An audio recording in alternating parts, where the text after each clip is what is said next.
안녕하세요. 오늘은 성경전서 연구 느헤미야 첫 번째 시간 함께 느헤미서를 통하여 하나님의 그 말씀, 하나님의 뜻이 무엇인지 함께 살펴보도록 하겠습니다. 느헤미야에 대하여 먼저 이제 살펴보도록 하겠습니다.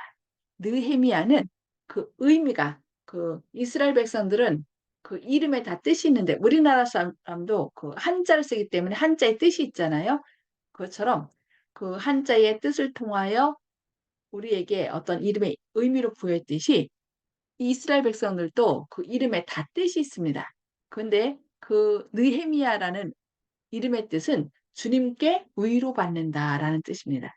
그러니까 주님께 위로받아서 그 포로로 잡혀갔던 이스라엘 백성들이 다시 고국으로 돌아가고 또 회파된 성전을 다시 회복하는 그런 일들이 있기 때문에 아마 주님께 위로받는다라는 그 느헤미야라는 이름으로 짓지 않았나 생각합니다. 자, 느헤미야는 페르시아 궁전에서 뭘 맡았다고 그랬어요? 느헤미야 1장 거의 마지막 절에 보면은 하나님께 간절히 호소하고 기도하는 모습이 나와요. 그러면서 그때에 아닥사스다 왕의 그 술 맡은 관원이 되었다라는 그런 말씀이 나옵니다. 그래서 술 맡은 관원은 아무나 하는 것이 아니잖아요. 이 어, 가장 신임받는 그 언제 누군가가 그 원수가 거기에 왕을 독살하려고 할지 모르기 때문에 가장 신임받는 사람을 그술 맡은 관원으로 쓰는 걸 볼 수 있는데 이 느헤미야는 그 당시 유대인이었지만 그 페르시아 궁정에서 아마 큰 신임을 받는 그런 유태인이었던 것 같습니다. 그래서 기원전 444년에 고국의 황폐를 전해 듣고, 그러니까 어, 에스라가 이미 그 400, 457년에 예루살렘으로 돌아갔습니다. 돌아가서 이제 성전을 그러니까 이스라엘 백성들이 520년에 지었던 그 성전 안에서 이제 실제적으로 외형은 회복했지만 그들의 말씀을 온전히 회복하지 못했기 때문에 이제 느헤미야가 가서 아니 에스라가 가서 율법을 전하고 이렇게 개혁 사업을 하는 거 볼 수 있죠. 그런데 얼마 안 있어. 이제 약 13년 지난 다음에 이 고국이 황폐되었다는 소식을 이제 느헤미야가 듣게 되죠. 그래서 고국의 황폐를 전해 듣고 페르시아 왕의 허가를 받아서 유다 지방의 총독으로서 예루살렘에 부임하는 것을 볼 수 있습니다. 그리고 이제 예루살렘을 다시 이제 예루살렘 성벽을 재건하는데 그 성전 지을 때도 계속 그 사마리아인들이 방해를 했죠. 사마리아 사람들과 옆에 암몬이나 모압 다른 족속들이 방해를 했어요. 근데 여전히 그 방해가 이 느헤미야가 총독으로 왔음에도 불구하고 어떻게 해요? 네, 방해를 하는 것입니다. 근데 그 많은 방해와 싸우면서 며칠 만에요? 이렇게 52일 만에 성벽을 완성했다라고 해요. 52일 동안의 성벽을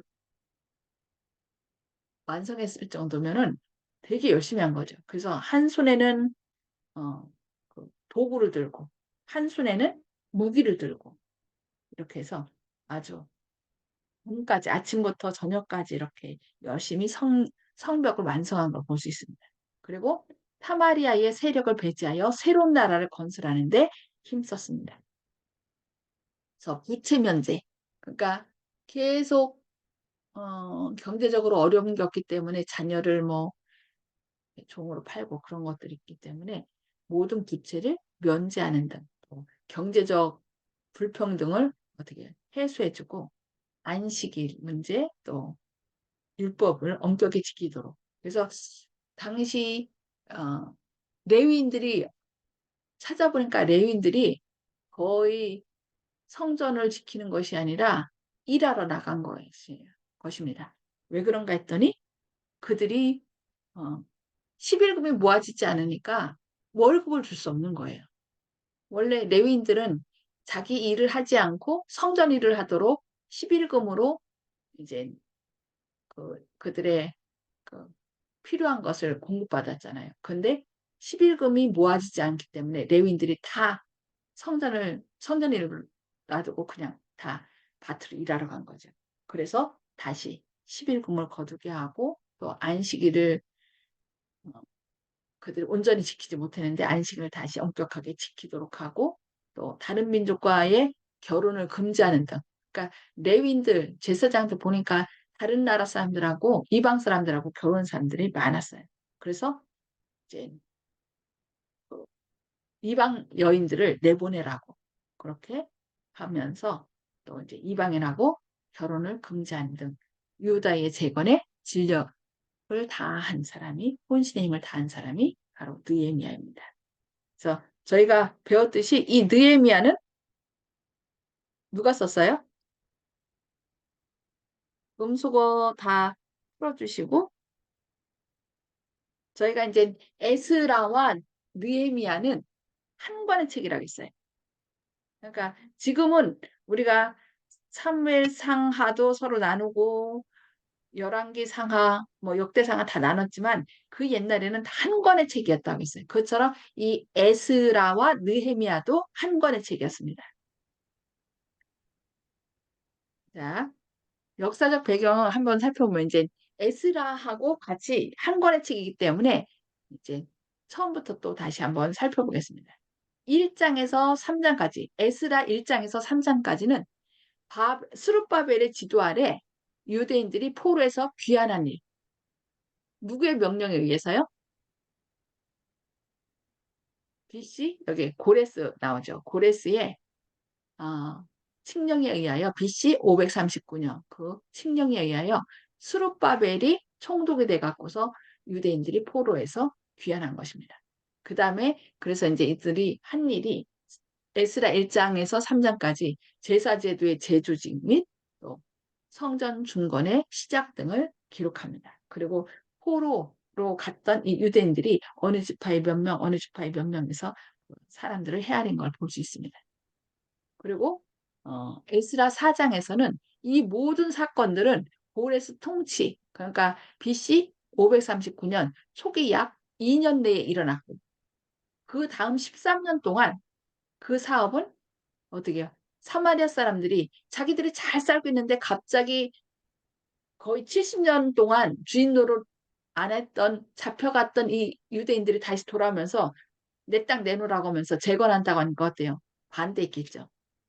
그리고 원래 성전을 재건할 때 같이 하자고 했는데 당신들은 정통파 유대인이 아니라고 해서 이 포로 생활에서 돌아온 사람들이 그들을 받아들이지 않았던 것입니다. 그러다 보니까 어떻게 됐어요? 계속 반대를 만난 거죠. 그래서 이제 이 일이 성전을 건축하는 일이 점점 더디어졌어요. 그리고 이 사마리아 사람들이 이제 고소장을 낸 거죠. 이 사람들이 저 포로로 잡혀갔다 왔는데 성을 다시 재건한다고 하는데 이 사람들은 그냥 놔두면 반역을 일삼는 사람들이라고 그러면서 혹시 뭐 얘기는 그 고레스 왕이 칙령을 내렸다고 하는데 그 칙령이 진짜 내린 건지 한번 살펴봐 달라고 이제 이렇게 소장을 낸 거죠. 그러다 보니까 이제 왕들이 바뀌고 그러면서 그 일이 점점 더뎌진 것입니다. 그래서 13년 동안 이렇게 늦어진 걸 볼 수 있습니다. 그래서 에스라 5장에서 6장에 무슨 이야기가 나오냐면은 그 다음 성전 건축을 재개하여 그것을 완성하고 다리오 1세 때 봉헌한 기사가 나옵니다. 그게 BC 516년.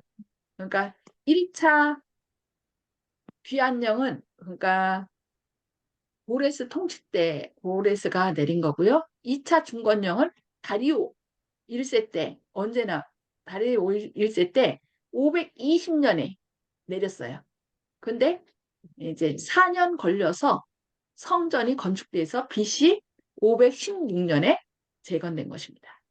그리고 그 후 거의 516년부터 536년 아니 537년까지 약 60여 년 기간 동안에 에스라는 아무런 기록도 남기지 않습니다. 그러니까 6장과 7장 사이에 그 기간이 거의 60여 년이에요. 그 기간의 사건이 무슨 사건이에요? 에스더 사건입니다.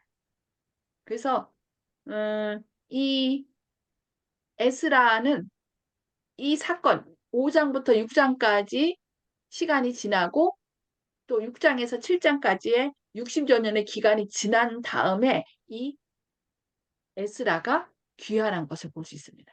여기 에스라 7장에 보면은 아닥사스다 왕은 에스라에게 모세의 율법을 따라 나라의 행정을 재조직할 수 있는 막강한 권한을 주어 유다로 다시 보냈다. 그랬어요. 그러니까 몇 년 정도 시간이 걸린 거예요? 1차 중건령 내린 거는 BC 538년. 그리고 이 3차 아닥사스다 때는 457년. 이렇게 긴 시간이 걸려서 결국 에스라가 그 예루살렘으로 돌아왔고 그 516년에 재건된 그 성전에서 이제는 모세의 율법에 따라 그 나라도 다스리고 또 이 종교적인 행사도 할 수 있도록 이렇게 기회가 주어졌던 것입니다. 그런 다음에 또 에스라 8장에서 이제 바벨론에 있었던 사람들이 이렇게 귀환을 하고 에스라 9장부터 10장에 이제 에스라가 하나님의 말씀대로 모세의 율법을 들려주면서 예, 그들의 잘못으로 인하여 이방 나라에 포로 잡혀갔고 또 그것을 회개하면서 온전히 백성들의 귀에 성경을 읽어주고 율법이죠. 모세의 율법을 읽어주면서 그들이 온전히 하나님의 말씀으로 돌아가도록 이렇게 그들을 계획한 것을 볼 수 있습니다. 그래서 그때 또 이제 대사장들의 아내가 이방인이었으면 그들을 내보내도록 이렇게 하는 것을 볼 수 있습니다. 그래서 에스라 귀환 후에 에스라 10장에서 또 느헤미야 1장까지 사이에 공백기가 있어요. 몇 년 있냐면은 13년의 공백기가 있습니다. 그래서 느헤미야 1장은 이제 무슨 소식으로 전했냐면은 아닥사스다 왕 제20년에 그러니까 7장에 나오는 에스라가 갔을 때는 아닥사스다 7년이었어요. 아닥사스다 7년 때 이렇게 이 중건령이 내려서 에스라가 왔는데 이 느헤미야 1장 때는 이제 그 후로 13년 아닥사스다 20년이라고 했으니까 13년의 공백기가 지난 다음에 이제 느헤미야가 하나님께 기도드리는 거 볼 수 있습니다. 그래서 이 느헤미야가 이제 유다에서 온 이라는 사람을 통하여 이 유대 나라가 그 예루살렘이 완전히 성이 허물어지고 성문들이 불탔다는 것을 들었어요. 그러니까 이 에스라가 어떻게 했을까요? 하나님 앞에 금식하며 기도하면서 하나님께 선언을 합니다. 하늘의 하나님 여호와 두려우신 하나님이여 주를 사랑하고 주의 계명을 지키는 자에게 언약을 지키시며 긍휼을 베푸시는 주여 간구하나이다 하면서 하나님께 간절히 기도했어요. 그러면서 나와 내 아버지 집이 범죄하여 주를 향하여 크게 악을 행하여 이렇게 하면서 쭉 우리가 하나님의 말씀대로 순종하지 않음으로 인하여 우리가 이렇게 이방 나라에 포로 잡혀갔습니다. 그런데 이제 회개하고 주님께 돌아오고자 하니 우리를 불쌍히 여기시고 그러면서 귀를 기울이시라고 그렇게 얘기를 합니다. 그러면서 이 기도를 들으시고 오늘 종이 형통하여 이 사람 앞에서 은혜를 잊게 없어서라고 하나님 앞에 간절히 금식 기도를 드렸습니다. 그때에 내가 왕의 술 관원이 되었느니라고 느헤미야 1장 11절에서 말씀합니다. 그래서 이때 느헤미야가 하나님께 기도드릴 때가 BC 444년입니다. 그러니까 에스라가 그 아닥사스다 7년에 내린 그 3차 중건령, 귀환령에 의하여 이스라엘로 돌아가고, 그리고 13년의 세월이 흐른 다음에 느헤미야가 이렇게 하나님 앞에 기도하고 술 관원장이 된다고 얘기하는 것입니다. 그래서 아닥사스다 왕 제20년에, 그게 이제 2장부터 나와요. 그래서 아닥사스다 앞에서 술 관원으로 술을 따르는데, 다른 때는 얼굴이 환했는데 어때요? 예루살렘이 황폐했다는 소식을 듣고 이 느헤미야가 그냥 얼굴이 사색이 돼서 그냥 심각해서 이제 술을 따르는 거예요. 그러니까 도대체 어떻게 된 거냐?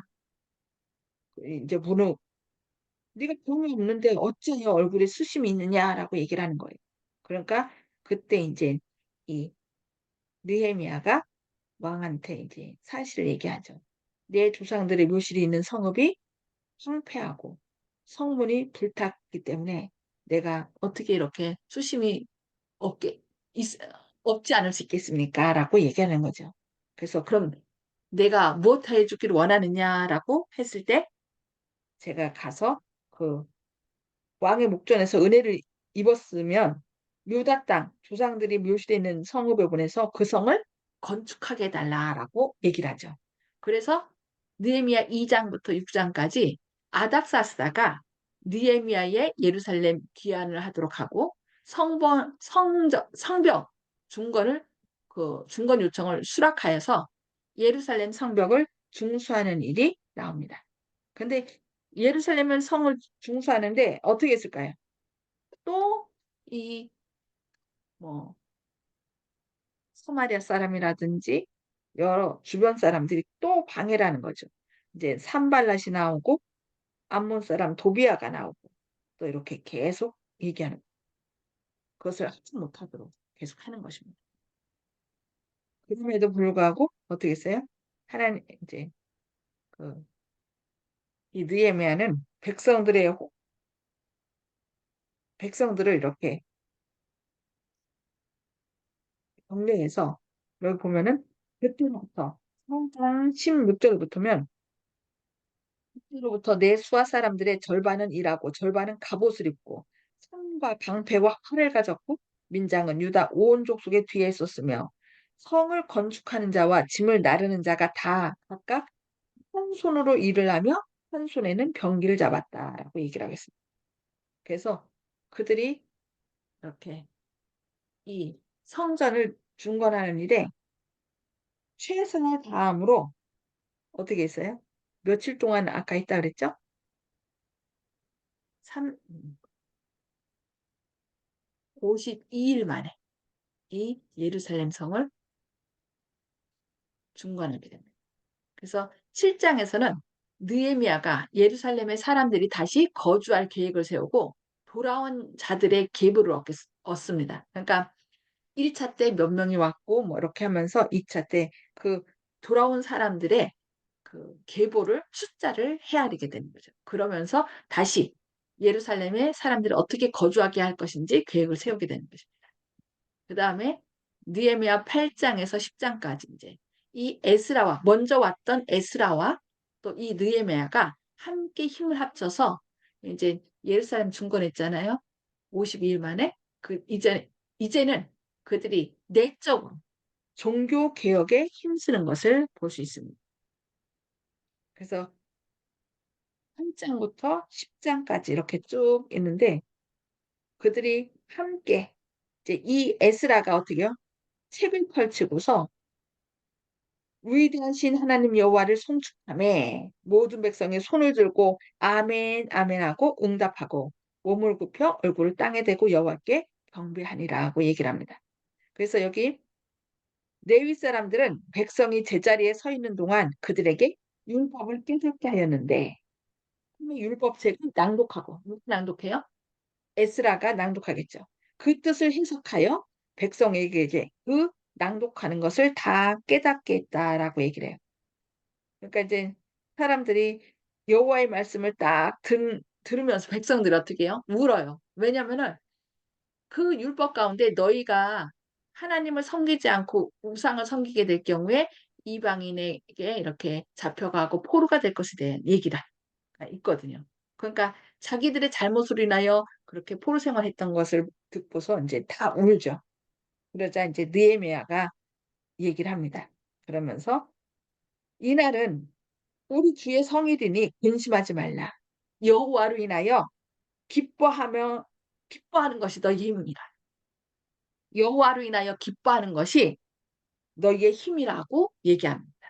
우리가 어떤 어려운 일이 있을 때 그 일로 인하여 좌절하고 낙담하는 것이 아니라 여호와께서 가장 선한 길로 인도하실 것을 알고 우리가 주님을 인하여 기뻐하는 것이 바로 우리의 힘이라고 했어요. 그래서 여러분 너무 몸이 아프고 이 일이 잘 안 되고 힘들 때 좌절하지 마시고 힘을 내서 여호와를 기뻐하시기 바랍니다. 여호와께서 이 일로 인하여 더 선한 길로 인도하실 것을 기억하고 믿고 기뻐하다 보면 하나님께서 우리의 소원을 이루어 주시고 또 주님의 영광을 드러내도록 하실 것입니다.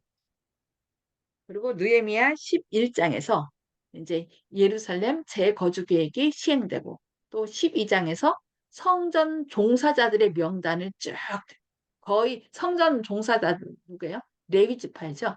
레위 지파고 이제 제사장들은 그 아론의 후손들이고 레위 집 그 외에 레위 지파들이 성전에서 봉사한 걸 볼 수 있습니다. 그런 다음에 느헤미야 13장에서 그 느헤미야의 개역 사업이 나오는데 13장 1절로 3절에서는 이방인과 유대인들을 분리하고요.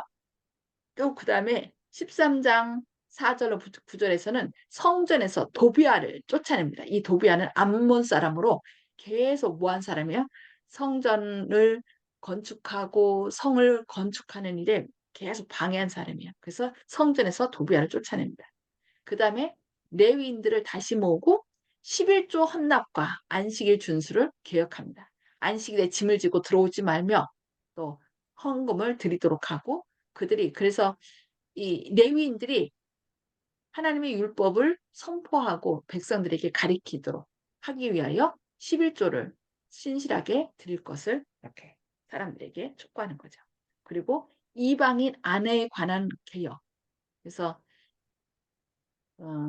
제사장들 중에 이방인하고 결혼한 사람들이 있다면 다시 그 아내를 내보내도록. 그게 에스라 10장에서도 똑같은 이야기가 나와요.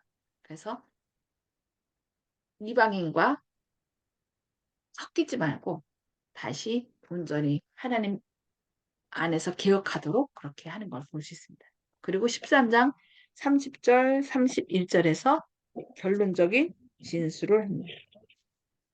그래서 여기 내가 이와 같이 그들에게 이방 사람을 떠나게 하여 그들을 깨끗하게 하고 또 제사장과 레위 사람의 반열을 세워 각각 자기 일을 맡게 하고 또 정한 기한에 나무와 처음 익은 것을 드리게 하였사오니 내 하나님이여 나를 기억하사 복을 주옵소서. 그러면서 이제 하나님께 헌신하는 것을 볼 수 있습니다. 그래서 이 느헤미야 시대에 그러니까 BC 444년 느헤미야가 총독으로 임해서 그 성을 황폐된 성을 이렇게 회복하는 것을 볼 수 있는데 이사야서에 보면은 이사야 58장에 이런 말씀이 있습니다. 58장 12절에 네게서 날짜들이 오래 된 곳들을 다시 세울 것이며 너는 역대에 파괴된 기초를 쌓으리니 너를 일컬어 무너진 데를 보수하는 자라 할 것이다. 할 것이며 길을 수축하여 거할 곳이 되게 하는 자라 하리라. 예. 이 에스라나 느헤미야가 그 포로된 곳에서 와서 예루살렘의 성을 회복하고 또 그 무너졌던 그 하나님의 율법을 다시 세우면서 온전히 개혁 사업을 한 것처럼 이 마지막에 사는 우리들도 무너진 회파된 하나님의 율법을 다시 세우는 일을 해야 될 사람이 바로 우리라는 것을 기억해야 되겠습니다. 그래서 여기 이사야 58장에서는 금식은 무엇인가 하면서 네 개의 날짜들이 그 오래된 곳들을 다시 세울 것이며 너는 역대에 파괴된 기초로 다시 쌓으리니 너를 일컬어 그대로 보수하는 자라 할 것이라. 그래서 감사합니다. 우리가 바로 그 일에 하나님의 자녀로서 역대의 파괴된 기초를 또 이 진리들, 무너진 진리들이 있죠. 다시 쌓고 또 우리 가정에 재단이 무너졌다면 재단을 다시 쌓고 그래서 신앙을 회복하고 자녀들이 주님 안에서 함께 하늘을 향하여 나아가는 그런 믿음의 가족이 될 수 있도록 하기를 바라며 느헤미야서 마치도록 하겠습니다. 혹시 오늘 말씀 가운데 시간이 얼마 안 남았기 때문에 기도하고 마친 다음에 혹시 나눌 거 있으면 다시 들어와서 좀 나누도록 하겠습니다. 기도하겠습니다. 하늘에 계셔서 저희를 사랑하신 아버지, 오늘 3일 기도회를 맞이하여 또 느헤미야서를 함께 연구하게 하시니 감사합니다. 이스라엘 백성들이 하나님의 율법을 어기고 이방신을 섬김으로 이 외국으로 포로 생활을 하였고 또 이스라엘 성전은 황폐된 바 되었습니다. 그러나 하나님께서 70년이 참에 다시 백성들을 귀국하게 하였고 그 황폐된 곳들을 다시 회복해 하심을 인하여 감사합니다. 느헤미야가 52일 동안 한 손에는 도구들을 들고 한 손에는 무기를 들고 그 성을 재건한 것처럼 이 마지막 때에 황폐된 주님의 율법을 온전히 세우는 저희들이 되게 하여 주시옵소서. 주님의 크신 사랑과 은혜로 우리 가정에서 주님의 재단을 회복하고 우리 마음에 이 성령의 전으로 삼아주신 우리 마음을 온전히 성령님께서 온전히 거할 수 있는 그런 아름다운 전으로 회복시켜 주셨길 바라오며 예수님의 이름으로 간절히 기도합니다. 네. 아멘. 네, 감사합니다.